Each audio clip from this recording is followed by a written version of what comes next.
இப்போ ரீசெண்டா இந்தியன் பாலிடிக்ஸும் சரி, தமிழ்நாடு பாலிடிக்ஸும் சரி, ஆக்டர் விஜய் தான் ட்ரெண்டிங்ல இருக்கக்கூடிய பொலிட்டிஷியன் ஆயிட்டு இருக்காப்ல. அவர் ஆக்டரை தாண்டி பொலிட்டிஷியன் லைஃப்ல என்டர் ஆயிட்டாப்ல. ரீசெண்டா ஒவ்வொரு டைமும் அவர் மீட்டிங் போடும்போதெல்லாம் டிஆர்பியோட ரேட் வந்து ஹை லெவல்ல இருக்கு.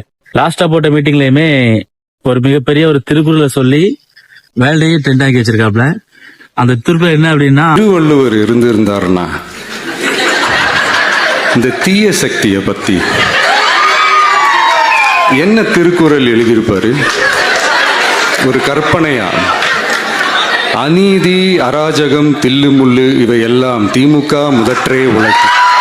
இந்த மாதிரி திருக்குறள் சொல்ல சொல்லி கிட்டத்தட்ட 3 தடவை அது திருக்குறளை ரிப்பீட் பண்றாப்ல. சோ ஒவ்வொரு டைமும் வந்து இப்போ வந்து தமிழ்நாடு பாலிசில விஜயோட நகர்வுகள் என்ன அப்படின்னு சொல்லி மிக ஆழமா பார்த்துட்டு இருக்காங்க. இன்னும் 3 மாசத்துக்கு வந்து தமிழ்நாட்டை பொறுத்த வரைக்கும் எலெக்ஷன் திருவிழா நடக்க போகுது. சோ என்ன நடக்கும் பார்ப்போம். Okay bro.